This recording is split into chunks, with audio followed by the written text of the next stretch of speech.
The bell above the diner door chimed, a tinny, cheerful sound that grated on Clara's last nerve.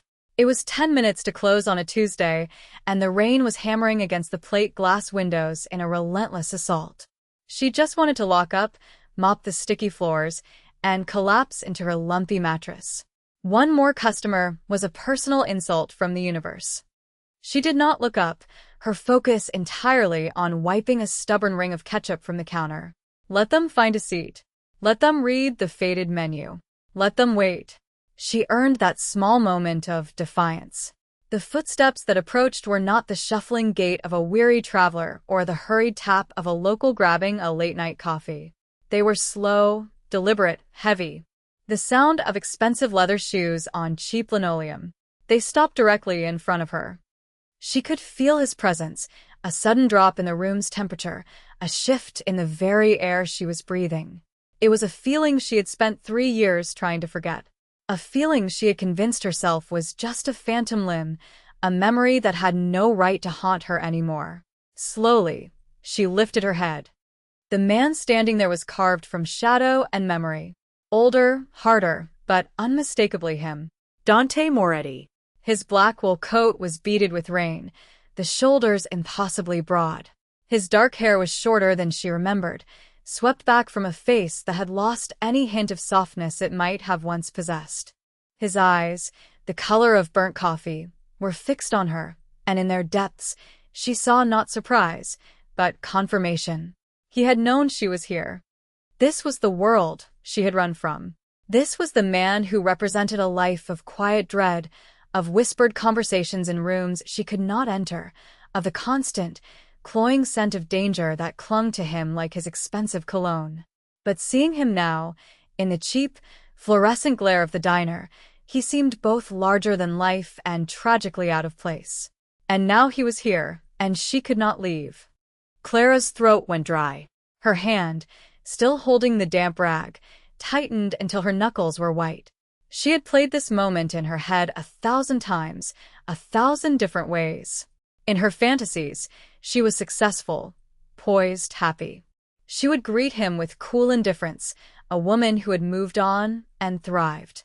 Reality was a threadbare apron that smelled of grease, and a name tag that read Clara in cheerful, mocking script. "What do you want?" Her voice was a raw whisper, barely audible over the hiss of the coffee machine. Dante's gaze flickered down, taking in the worn collar of her uniform, the faint stain on her sleeve, the exhaustion etched around her eyes. He did not smile. He never smiled. Instead, his expression tightened, something cold and sharp entering his eyes. He slid onto one of the cracked vinyl stools of the counter. "Coffee," he said. His voice was the same, a low rumble like distant thunder, a sound that had once soothed her and later terrified her. Black. Her body moved on autopilot. She turned, her hands trembling as she grabbed a thick ceramic mug. The simple act of pouring coffee felt monumental, each movement a betrayal of the calm she had fought so hard to build. She could feel his eyes on her back, a physical weight. He was cataloging her failure. He was judging the wreckage of the life she had chosen over him. She placed the mug on the counter with a soft clink, careful not to meet his gaze. "Anything else?" The question was professional, clipped. The waitress speaking to a customer. Not the woman speaking to the man who had once owned every part of her. "No." The silence stretched, thick and suffocating. Clara busied herself behind the counter, rearranging sugar packets that were already perfectly aligned, wiping a counter that was already clean. Anything to avoid looking at him. 3 years. 3 years since he had sat her down in their cold, minimalist apartment and told her it was over. He had handed her a cashier's check with an obscene number of zeros and a folder with divorce papers, already signed by him. He had explained nothing. He had simply erased her from his life with the same surgical precision he applied to his business dealings. She had torn up the check. She had signed the papers. And she had run. She had thought she had run far enough. She had moved to a different borough, taken a dead-end job, lived in a tiny apartment with peeling paint and faulty wiring. It was a miserable existence, but it was hers. It was anonymous. It was safe. Until now. He drank his coffee slowly, his movements economical and precise. When he was finished, he placed the mug down gently. He reached inside his coat, and for a terrifying second, she thought he was reaching for a weapon. Instead, he pulled out a thick roll of bills, peeling off 10 of them and placing them on the counter. $100 bills. $1,000 for a $2 cup of coffee. It was not a tip. It was an insult. It was a statement of power, a gesture of pity so profound it felt like a slap. This was his way of telling her that he saw her, saw how far she had fallen, and that he could fix it with the loose change in his pocket. He stood, pushing the stool back. He walked toward the door without another word, without a backward glance. He assumed she would take it. He assumed she was that broken. A hot, furious wave of adrenaline surged through her. It was the first thing she had felt besides fear since he had walked in. She snatched the bills from the counter. The paper felt slick, tainted. She ran out from behind the counter, pushing the diner door open and stepping out into the sheeting rain. His black car was at the curb, the engine a low purr. The passenger window was down. She marched up to the car, the rain instantly soaking her thin uniform, plastering her hair to her scalp. He did not turn to look at her. He simply waited, his profile a hard line in the dim glow of the dashboard lights. She threw the money into the car. The bills scattered across the expensive leather of the passenger seat. "I don't need your blood money," she spat, the words tasting like acid and freedom. For the first time, he turned his head, his eyes locking onto hers. There was no anger in them. There was something far worse. Something that looked like regret. But before he could speak, before she could turn and retreat into the relative safety of the diner, 2 figures emerged from the alley beside the building. They moved quickly, professionally. One grabbed her from behind, a hand clamped over her mouth, the other pressing something hard and metallic into her side.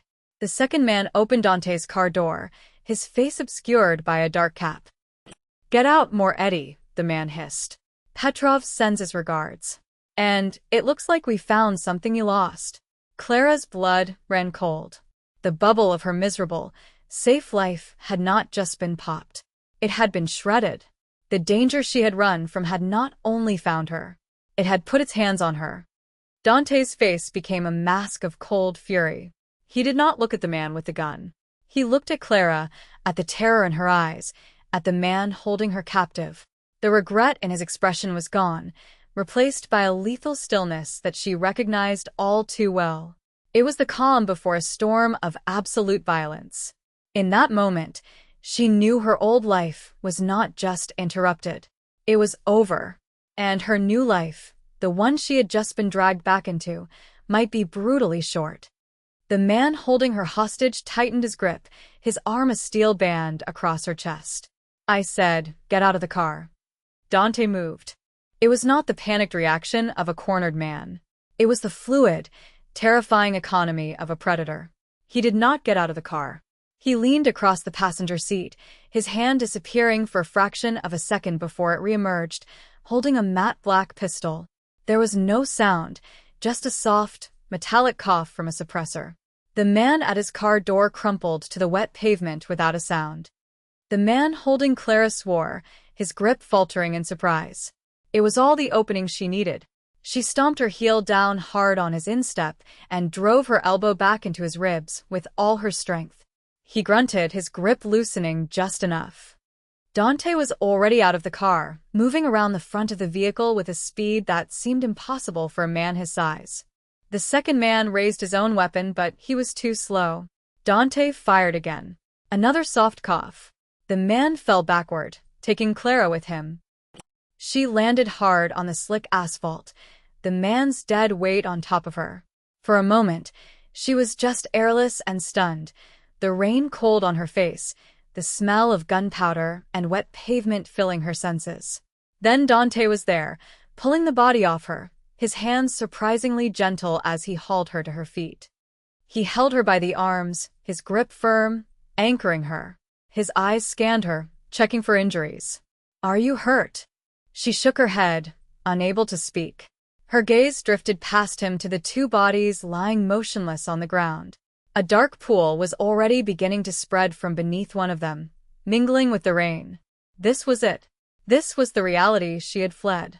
Not the abstract threat, but the visceral, bloody consequence. "We have to go," he said, his voice low and urgent. He was already pulling her toward his car. "No," the word escaped her lips, a choked protest. "No, I can't." My job. "My apartment. I can't just." "Your job doesn't matter," he cut her off, his tone leaving no room for argument. "And your apartment isn't safe. They know who you are. They know where to find you. You're coming with me." He bundled her into the passenger seat, the same seat where she had thrown his money just minutes before. Some of the bills were still scattered on the floor mat. He got in the driver's side, the car pulling away from the curb smoothly, leaving the diner and the bodies behind in the rain-slick night. The silence in the car was a living thing, heavy and fraught with everything left unsaid for 3 years. Clara stared out the window, watching the familiar, dreary streets of her neighborhood slide by. They felt like a foreign country now. She was an exile all over again. "Where are you taking me?" she finally asked, her voice hollow. "Somewhere safe." "There is no safe with you, Dante," the words were bitter. "I learned that a long time ago." He did not respond immediately. He drove with an unnerving calm, his large hands resting lightly on the steering wheel. The city lights painted fleeting patterns across his severe profile. "I told you to disappear," he said at last, his voice a low growl. "I told you to take the money and build a new life. Somewhere far from here. Somewhere they would never look." "I didn't want your money," she whispered, staring at her own reflection in the window. A pale, rain-streaked ghost. "I wanted a life. A real one. Not one bought with," she trailed off, unable to say the words. "You think this is a real life?" he asked, a dangerous edge to his voice. "Working until you collapse for pennies? Living in a place I wouldn't let my men walk through at night? This is what you chose over what I offered you." "I chose peace," she shot back, anger finally cutting through the shock. "I chose not having to wonder if the man sleeping next to me had killed someone that day. I chose not having to see you come home with blood on your knuckles. I chose normal. And look where normal got you," he said, his voice flat. He turned a corner, the car gliding onto a ramp that led to a private underground garage. "They almost killed you tonight, Clara. Because you were a waitress in a diner. Because you were there." The garage was clean, brightly lit, and filled with a handful of luxury cars that all looked identical to his. He parked in a designated spot and cut the engine. The silence returned, deeper this time. "Why did you send me away, Dante?" she asked, the question that had tormented her for 3 years. "Why, really?" He turned to face her, and in the stark white light of the garage, she saw the exhaustion in his face. It was more than just the events of the evening. It was a weariness that went bone deep. "Because of Petrov," he said. "The man who sent those men tonight. 3 years ago, he came after my family. He was trying to take over my father's territory on the docks. It was a war. People got hurt." He paused, his jaw tightening. "He killed my brother." Marco. Clara's breath hitched. She remembered Marco, Dante's older brother. He had been kinder than Dante, with a ready smile and an easy laugh. He had always treated her with a warmth that was absent in the rest of the Moretti family. "He had Marco's car bombed," Dante continued, his voice devoid of emotion, as if he were reciting a report. "His wife was in the car with him. They had just been to a family dinner. My dinner. Petrov was sending a message. That he could get to anyone. That no one was safe." He finally looked at her, and his eyes were dark voids of old pain. "You were next. He knew you were my weakness. The one thing I wasn't willing to risk. So I removed the risk. I sent you away. I made it look like I didn't care, like you were nothing to me. I thought if you were gone, truly gone, he would have no leverage." The truth was so much colder and more complicated than she had ever imagined. He had not thrown her away out of cruelty or indifference. He had cut her out of his life like a surgeon removing a tumor, a painful, brutal act meant to save the whole. "You could have told me," she whispered. "And you would have stayed," he said, the certainty in his voice absolute. "You would have argued. You would have said you weren't afraid. And You would have ended up like Marco. An elevator took them directly up to a penthouse that overlooked the city. The apartment was vast, impersonal, all glass and steel and black leather. It looked like a showroom, not a home. Nothing of the life they had shared remained. Clara was shivering, the damp cold of her uniform clinging to her skin. She wrapped her arms around herself, feeling small and out of place in the cavernous space. Dante disappeared for a moment and returned with a thick cashmere blanket, which he draped over her shoulders. The fabric was incredibly soft, and it smelled faintly of him. Cedarwood, and something else she could not name. It was not a gesture of kindness. It was an act of possession. He was wrapping her in his world again, marking her as his. But it was warm, and she was so cold. She stood by the floor-to-ceiling windows, looking down at the glittering sprawl of the city. She had been one of those tiny, anonymous lights just an hour ago. Now, she was here, in the eagle's nest of the one man she had tried to escape. He hadn't divorced her because he'd stopped loving her. He divorced her because he loved her. The realization was a devastating blow, complicating every ounce of anger and resentment she had carefully nurtured for 3 years. Therefore, she could no longer see him as just the monster who had ruined her life. He was also the man who had tried, in his own brutal way, to save it. She woke to the sound of his voice. It was low, a controlled murmur from the main living area, but it carried in the sterile silence of the guest suite he had put her in. Clara slipped out of the ridiculously comfortable bed, pulling the blanket from the night before around her shoulders. She crept to the doorway, peering around the edge. Dante stood by the window, his back to her, a phone pressed to his ear. He was already dressed in a perfectly tailored dark gray suit. The morning light cast him in silhouette. "I don't want them found," he was saying. "I want them erased. I want their houses burned, their accounts emptied, and their names forgotten by noon. And I want to know who told Petrov where to find her. There's a leak. Find it, and bring the source to me." He listened for a moment, his posture rigid. "I don't care what it takes. No one in my organization sleeps until I have a name." He ended the call, and the silence that followed was more menacing than his words. She was not a guest here. She was not a rekindled flame. She was a problem to be managed, a security breach to be contained, a piece on his bloody chessboard. He turned, sensing her presence. His eyes met hers across the vast room. "There's coffee, and clothes in the closet. They should fit." He had kept clothes for her. The thought sent a chill down her spine. Had he expected her to return? Or was he simply a man who never let go of anything he considered his? Later that day, one of his men, a grim-faced soldier named Leo, arrived with a tablet. Dante called her over to the large marble island in the kitchen. He did not ask her to sit. "Leo checked your apartment," he said, his tone all business. He tapped the screen, and a series of photos appeared. Her small, cluttered apartment was destroyed. The mattress was slashed, her few books torn from their shelves, her clothes ripped and thrown across the floor. On the wall, scrawled in what looked like red spray paint, was a single word: soon. Clara felt the air leave her lungs. They had been in her home. They had touched her things. They had left her a promise. "This is why you can't go back," Dante said, his voice flat. "This is what they do. They don't just kill you. They take everything from you first." She sank onto a stool, her legs suddenly weak. He was right. Her quiet, anonymous life was an illusion. She had never been safe. She had just been lucky. For 2 days, she was a prisoner in the gilded cage of his penthouse. She ate the food his housekeeper prepared, wore the designer clothes he had provided, and watched the city live its life from 40 stories above. Dante was a constant, brooding presence.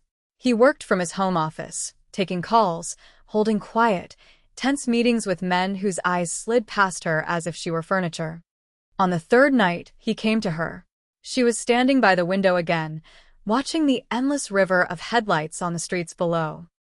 "I need something from you," he said, his voice pulling her from her thoughts. She turned to face him. "You need something? I am here, a prisoner in your home. Because of you. Because of your world. What more could you possibly need? Information, he said, ignoring her outburst. Petrov has an accountant. A man named Stefan. He handles all of Petrov's finances. He's the key to dismantling his entire operation. Stefan eats at the same restaurant every Thursday night. Venti. You know it. She did. He had taken her there once, for their first anniversary. A place of quiet opulence and hushed conversations. I want you to go there tonight, he continued. I want you to sit at the bar, have a drink, and listen. My men will be there, but they can't get close enough. Stefan knows all their faces. But he doesn't know you. Clara stared at him in disbelief. You want me to be your spy? You want me to walk into a restaurant full of killers and act as bait? I want you to help me end this, he corrected her, his eyes intense. This is the only way. We get Stefan, we get the leverage we need, and Petrov is finished. And then you're free. Truly free. I'll give you enough money to go anywhere, be anyone. You'll never have to look over your shoulder again. It was a tempting offer. The promise of a real escape, not the fragile illusion she had been living. But it meant stepping back into the darkness. It meant becoming a part of his world, even for one night. She looked at the photos of her ruined apartment, still burned into her memory. She thought of the cold promise scrawled on the wall. She was already part of his world. The only choice was whether to be a victim or a player. Fine, she said, her voice hard. I'll do it. The look on his face was not one of gratitude or relief. It was something darker, more complex. A flicker of pride mixed with a deep, profound sorrow. You are always good at this, he said, his voice barely a whisper. Watching, listening, seeing the things other people missed. That's why I had to let you go. You were becoming like me. That was his confession. Not that he loved her, but that he feared for her soul. He feared the part of her that was perfectly suited to his world, the part he had tried to save by sending her into exile. He had failed. Veni was exactly as she remembered.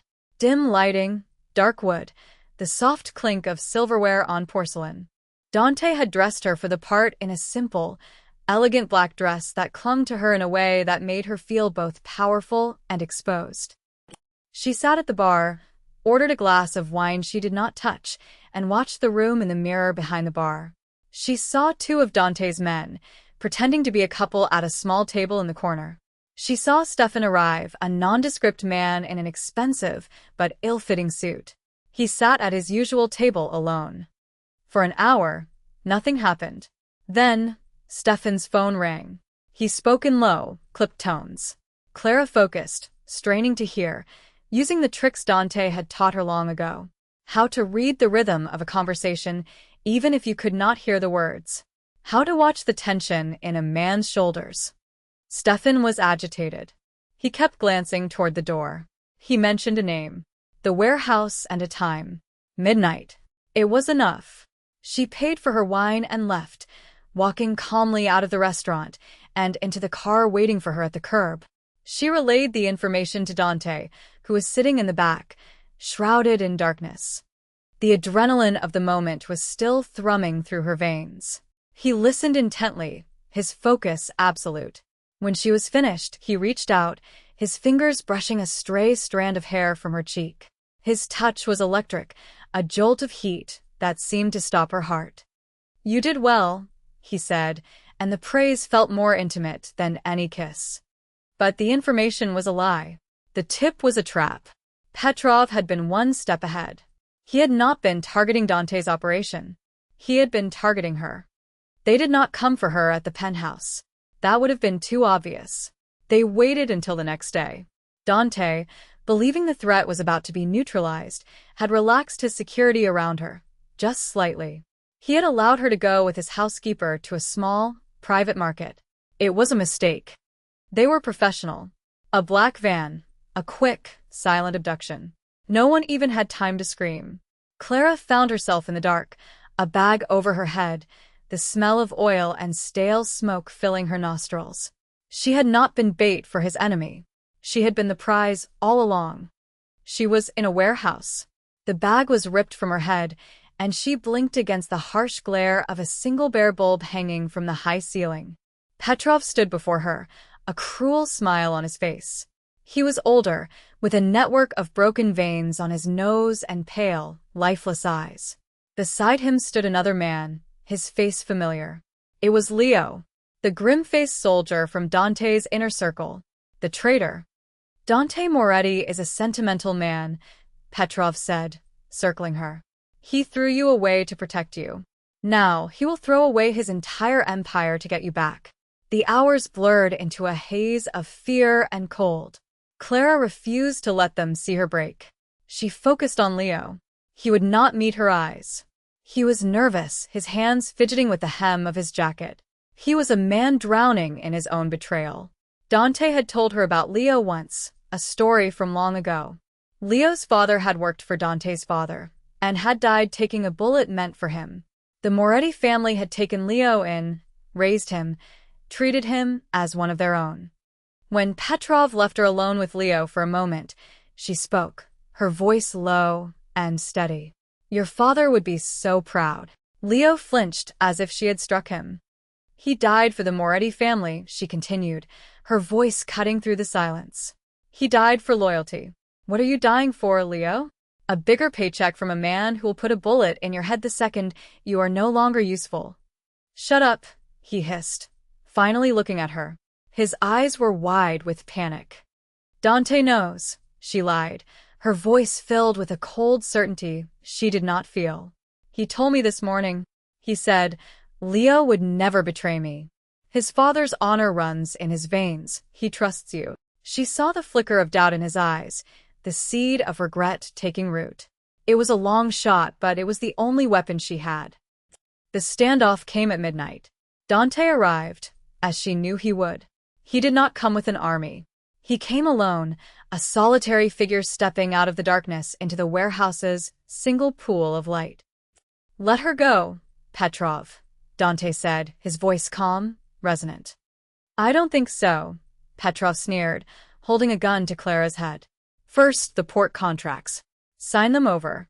Everything your father built. Sign it over to me. Dante did not hesitate. He nodded to one of Petrov's men, who brought forward a briefcase with the documents. He signed them, his movements unhurried. He sacrificed his legacy for her without a second thought. Now let her go, Dante said. No, Petrov left. Now you get to watch her die. A final lesson in sentimentality. As Petrov's finger tightened on the trigger, Leo moved. He lunged not at Dante, but at Petrov, shouting, No! The warehouse exploded into chaos. Gunshots echoed off the steel walls.